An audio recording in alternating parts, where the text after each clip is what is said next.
আমি চান আমাদের সন্তান হোক, ঠিক সেই কারণে আমি জানতাম আপনি এই উত্তরই দেবেন। যদি আপনি ওনাকে আটকাতে চান তাহলে সবার সামনে আপনাকে এটা বোঝাতে হবে যে আপনি আমার সন্তানের আম্মি হতে চলেছেন।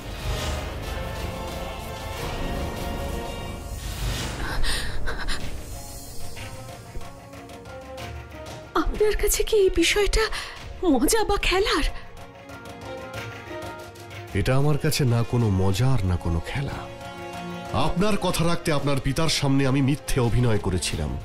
এবার আপনাকে আমার আম্মির ভালোর জন্য এই মিথ্যে কথা বলতে হবে যে আপনি আমাকে উত্তরাধিকারী দিতে চলেছেন।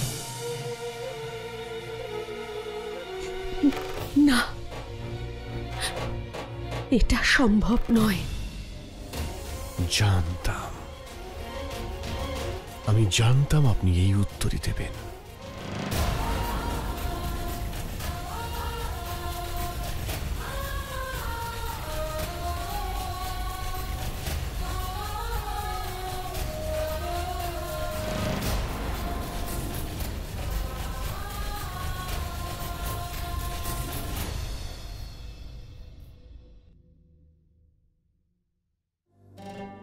জালালের কথা কিন্তু একদম সঠিক। আপনি কঠিন প্রতিজ্ঞা করে ফেলেছেন। সেই খুশির খবরের কাছে আমার এই ত্যাগ তুচ্ছ। আমি চাই যে এই সুযোগে জালাল আর যোধা কাছাকাছি আসুক। কাছাকাছি আসুক? ওরা দুজন তো একসাথেই আছে। একসাথে থাকা আর পাশে থাকার মধ্যে অনেক পার্থক্য। আমি চাই যে এই সন্তান ওদের দুজনকে কাছাকাছি আনুক। আমি অপেক্ষা করব সেই মুহূর্তের, যখন ওরা একে অপরকে ভালোবাসবে, যার কারণে জালাল আর যোধা একসাথে নয়, এক হয়ে থাকবে ইনশাআল্লাহ। জিদ করারও একটা সীমা থাকে। উনি এটা ভাবলেন কি করে? আমি গর্ভবতীর অভিনয় কি করে করব? তুমি বলেছো বলে শাহেনশাহ মহারাজ আর মহারানী সম্মান রক্ষা করেছেন। এর মানে তো এই নয়, তাই না, যে উনি তোমায় মিথ্যে অভিনয় করতে বলবেন? এই সমস্যা থেকে বেরোনোর তো কোনো উপায়ই খুঁজে পাচ্ছি না। তুমিই বলো, কি করব আমি? আমার কথা শোনো, একবার মল্লিকা হিন্দির সাথে কথা বলে দেখো। হতে পারে উনি তোমায় কোনো উপায় বলে দেবেন। উনি আমার কথা শুনবেন নাকি? দাবা খেলায় হেরে যাওয়ার পর থেকে উনি রেগে রয়েছেন। তাহলে একবার শাহেনশাহর সাথে কথা বলে দেখো। শাহেনশাহ আমাকে সাহায্য কেন করবেন? উনিই তো আমাকে এই সমস্যায় ফেলেছেন। কিন্তু যোধা একবার। না মতি, তোমার কাছে অন্য কোনো উপায় থাকলে বলো, না হলে তুমিও চলে যাও এখান থেকে। কিন্তু আমি তো তোমাকে সাহায্য করার চেষ্টা করছিলাম। আমার কারো সাহায্যেরও প্রয়োজন নেই, আর কারোর সঙ্গে কোনো কথা বলারও দরকার নেই। ঈশ্বরের উপর ভরসা রাখো যোধা। প্রত্যেকবারের মতো এইবারেও উনি তোমায় কোনো না কোনো উপায় নিশ্চয়ই বলবেন। আমি তো বুঝতেই পারছি না যে ওই বাবার এই রকম ভবিষ্যৎবাণী করার কি দরকার ছিল।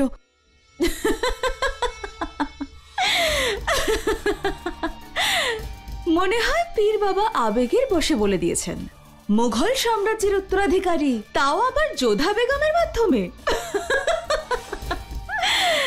যাকে স্পর্শ করা দূরের কথা, চোখ তুলে তাকায়ও না জালাল, সে মুঘল সাম্রাজ্যকে উত্তরাধিকারী দেবে। ঠিক আছে, দেখা যাক যে জালালকে ছাড়া কোন চমৎকারের মাধ্যমে যোধা বেগম মুঘল সাম্রাজ্যকে উত্তরাধিকারী দেয়। দয়া করে কোনো একটা উপায় বলে দিন। আমি আমার আম্মি জানকে এত কঠিন প্রতিজ্ঞা করতে বাধা দেব কেমন করে? যে জালালকে আমি এত ঘৃণা করি, তারই সাথে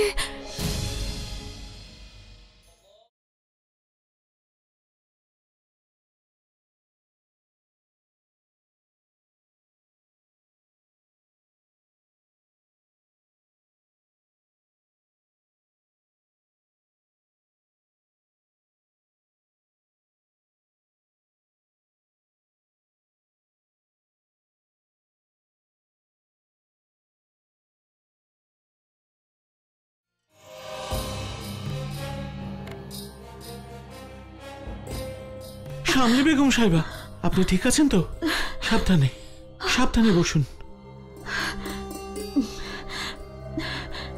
এক্ষুনি খোয়াজা সেরাকে ডাকো। মুঘল সাম্রাজ্যের উত্তরাধিকারী?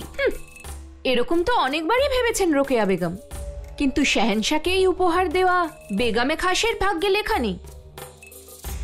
আহারে, কতদিন ধরে একটা সন্তান পাওয়ার ইচ্ছে ওনার। ইচ্ছে সন্তানের নয় নাজিমা বেগম, শুধুই ক্ষমতার। সাম্রাজ্যকে উত্তরাধিকারী দিয়ে উনি চিরকালই বেগমে খাস হয়ে থাকতে চান। সে উনি যাই চান না কেন, শান্তি কিন্তু পাবেন না রোকেয়া বেগম। আমার পুরো বিশ্বাস আছে যে এইবারেও কোনো খুশির খবর পাওয়া যাবে না। চুপ করো, খোয়াজা সেরা ভেতরে যাচ্ছেন।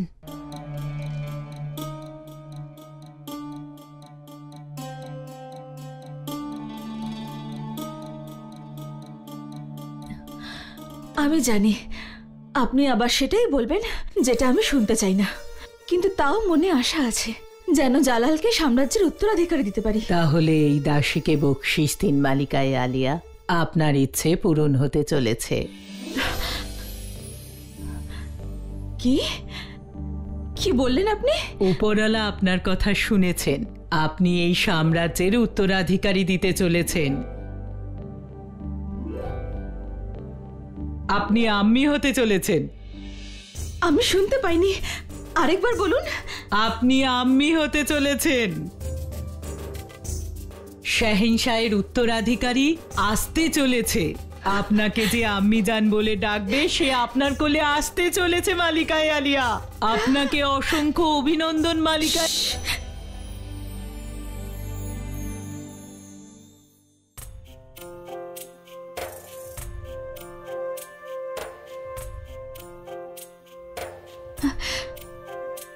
এটা এই জন্য যাতে এই খবরটা এই কক্ষের বাইরে না যায়। ওই যে বলে না, দেওয়ালেরও কান আছে। আমি চাই না যে এই খবরটা এই মহলের দেওয়ালও শুনুক। আমি এই খবরটা জালালকে দিতে চাই, তার আগে যেন কেউ না জানতে পারে। যেমন আপনার ইচ্ছে। মুবারক বেগম সাহেবা।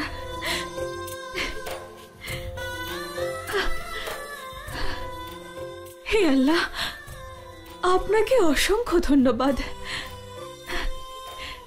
যে আপনি আমার ইচ্ছের কথা শুনেছেন।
মন থেকে তো চাইছি না ওনার সামনে যেতে, কিন্তু ঈশ্বরকে আরতি করা প্রদীপ তো ঠিক আছে, ওনার কাছে নিয়েই যাই।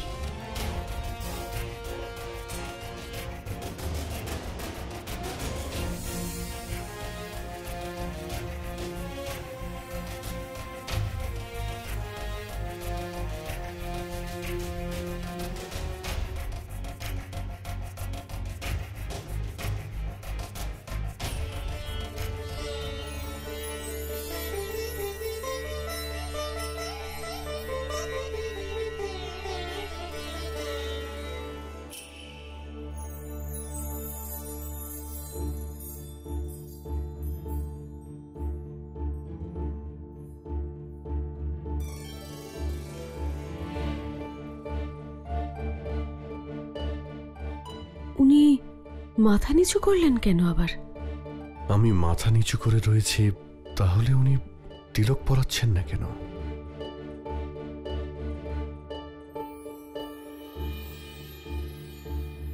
এটা তিলকের থালা নয়, আরতির থালা।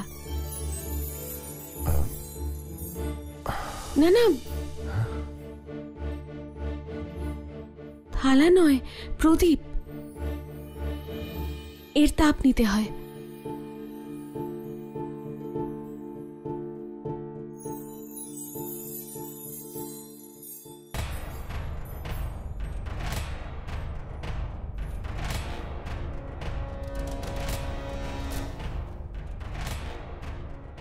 তরোয়াল চালানো আর শাস্তি দেওয়া ছাড়া কিচ্ছু জানেন না উনি। আপনি পারবেন না।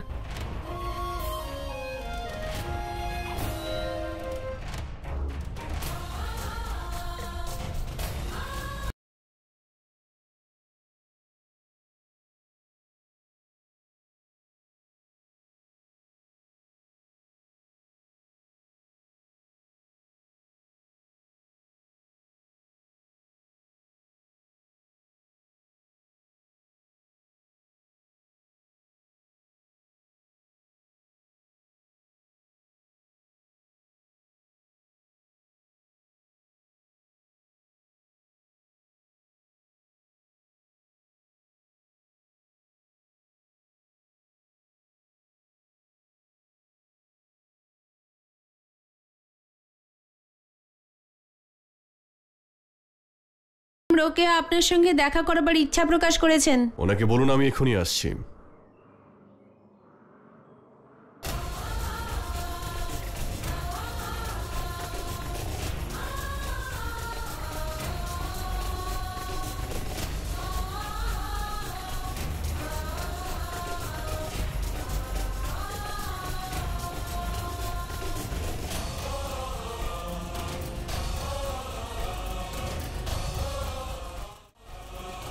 ক্ষমা করবেন শাহেনশাহ, বেগম রোকেয়া আপনার সঙ্গে দেখা করবার ইচ্ছা প্রকাশ করেছেন। ওনাকে বলুন আমি এখনই আসছি। হোশিয়ার, আমার জন্য একটা আয়না আনো তো।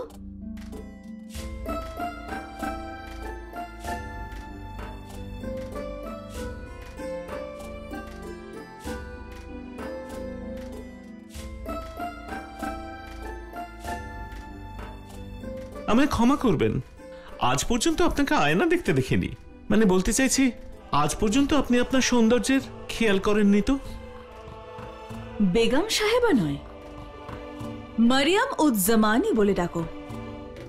আমি আমার চেহারা নয়, বরং সেই বেগমের সৌন্দর্য দেখছি যে শীঘ্রই মারিয়াম জামানির পদ পেতে চলেছে। তার মানে আপনি আম্মি হওয়ার জন্য খুশি নন? আম্মি তো যে কেউ হতে পারে হোশিয়ার, কিন্তু মারিয়াম উজ জামানি হওয়ার ভাগ্য আল্লাহ যে কাউকে দেন না। শাহেনশাহর জয় হোক। কি হয়েছে রোকেয়া, তুমি আমাকে ডেকে পাঠিয়েছো? এত সকালে তো কোনোদিন ডেকে পাঠাওনি। কোন সকাল যে আগে এত সুন্দর ছিল না জালাল? তাহলে বলো দেখি, তুমি আমার জন্য কি করতে পারো? এটা বলতে কি তুমি আমাকে ডেকেছো? আরে তুমি তো রেগে যাচ্ছ। ঠিক আছে, প্রশ্নটা বদলে দিচ্ছি। যদি আমি তোমাকে সেটা দিতে পারি যাতে আম্মি জান দারগা শরীফে না যান, তাহলে তুমি আমার জন্য কি করতে পারো? বাহ, যোধাকে এতবার বলা সত্ত্বেও আমি জানকে মিথ্যে কথা বলতে রাজি হলো না, আর তোমাকে কিছু না বলতেই তুমি মিথ্যে বলতে রাজি হয়ে গেলে। নিঃসন্দেহে। আর সবচেয়ে বড় কথা এটা যে আমি যেটা হতে চলেছি যোধা চাইলেও সেটা হতে পারবে না। তার মানে আমি আম্মি হতে চলেছি জালাল।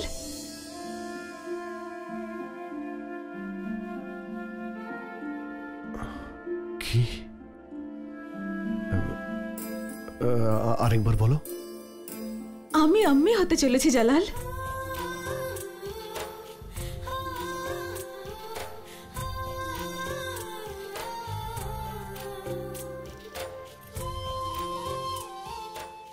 আরেকবার বলো। রোকেয়া? জালাল, তুমি আব্বাজান হতে চলেছ। মুঘল সাম্রাজ্য তার উত্তরাধিকারী পেতে চলেছে, তার হবু শাহেনশাহ পেতে চলেছে। আরেকবার বলো রোকেয়া, বারবার বলো। আমিও খোজা সেরাকে বারবার এই প্রশ্ন করেছি, ঠিক সেভাবে যেভাবে তুমি করছো, আর উনিও বারবার এই উত্তর দিলেন যে আমি আম্মি হতে চলেছি। এই মুঘল সাম্রাজ্যের উত্তরাধিকারী আমার গর্বে। তুমি জানো না রোকেয়া, তুমি আমাকে কত বড় উপহার দিয়েছো।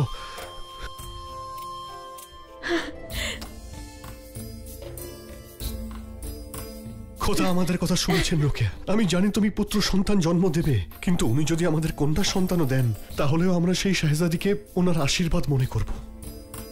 ওকে আমরা পৃথিবীর সমস্ত সুখ দেব। না জালাল, আমি তোমাকে পুত্র সন্তানই দেব, এই সাম্রাজ্যকে তার উত্তরাধিকারী দেব।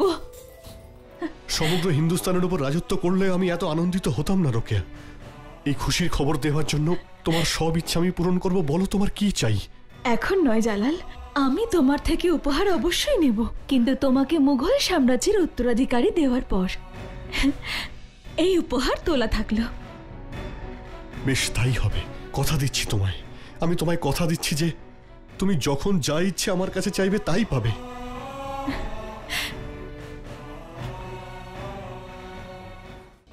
আমি তোমার থেকে উপহার অবশ্যই নেব, কিন্তু তোমাকে মুঘল সাম্রাজ্যের উত্তরাধিকারী দেওয়ার পর। এই উপহার তোলা থাকলো। বেশ, তাই হবে, কথা দিচ্ছি তোমায়। আমি তোমায় কথা দিচ্ছি যে তুমি যখন যা ইচ্ছে আমার কাছে চাইবে তাই পাবে।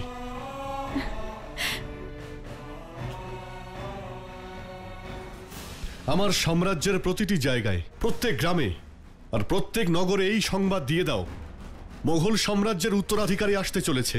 আতশবাজি আনানো হোক, সমস্ত অতিথিদের আমন্ত্রণ জানাও। দিল্লি, কাবুল আর আমেরেও এই বার্তা পাঠানো হোক। আর সঙ্গে এটাও হুকুম দিও যে আমি আমার উত্তরাধিকারীর এই অনুষ্ঠানে কারো অনুপস্থিতি কোনোভাবেই সহ্য করব না। যেটা এতদিন ধরে চেয়ে আসছিলাম, সেই চাওয়া আজ পূর্ণ হয়েছে। শাহেনশাহ আমাকে কথা দিয়ে দিয়েছেন হোশিয়ার, যেদিন মারিয়ামুজ্জামানির পদ আমি পাবো, সেই দিন আমি সাম্রাজ্যের সমস্ত ক্ষমতা নিজের হাতের মুঠোয় আনব। কোন ক্ষমতার কথা বলছেন বেগম সাহেবা? সেই ক্ষমতা যেটা মহামাঙ্গার কাছে আছে, ক্ষমতা ওয়াজিরে আলিয়ার, ক্ষমতা যেটা দেওয়ানে খাসে ওনার আছে, সেই সমস্ত ক্ষমতা আমি ওনার থেকে ছিনিয়ে নিতে চাই। মিষ্টি মুখ করুন, রোকেয়া বেগম মা হতে চলেছেন। তুমি তো এমন ভাবে বলছো যেন রোকেয়া বেগম নয়, তুমি মা হতে চলেছো। আম্মি জান, আমি মা হলে কিন্তু সেই উদ্দেশ্য পূরণ হবে না যেটা রোকেয়া বেগম মা হলে হবে। তাই বুঝি? এখন দেখুন না আম্মি জান, এটা তো সবাই জানে যে শাহেনশাহ বাচ্চাদের কত পছন্দ করেন।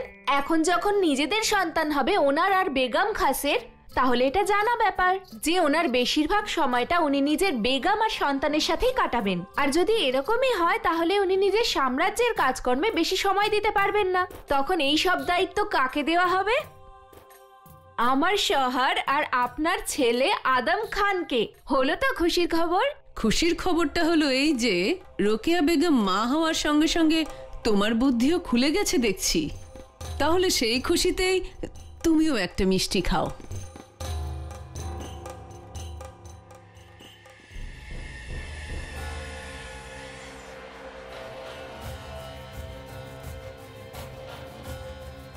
নির্বোধ রেশম, তুমি একেবারে নির্বোধ।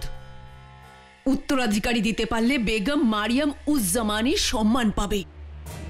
অন্য কোনো বেগম হলে শাহেনশাহর ভালোবাসা ছাড়া আর কিছু চাইতো না, কিন্তু এই রোকেয়ার ক্ষমতার লোভ আছে অনেক।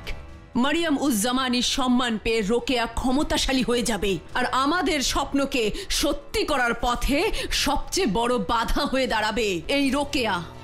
রেশম, এটা কোনোভাবেই ভোলা উচিত নয় যে রোকেয়া বেগম নিজের চোখে হারেমে আদমকে প্রবেশ করতে দেখেছিল। কিন্তু সেই সমস্যা থেকে তো আপনি নিজেই বাঁচিয়েছিলেন আদম খান সাহেবকে। ডানা ছেঁটে দিয়েছিলেন, ওনার মুখ বন্ধ হয়ে গিয়েছিল। বন্ধ করেছিলাম, কিন্তু উপড়ে ফেলতে পারিনি। ক্ষমতা পেলেই এই রোকেয়া সেই সব কিছুর প্রতিশোধ নেবে। সাম্রাজ্যের সবচেয়ে ক্ষমতাশালী হতে চায় ওই রোকেয়া।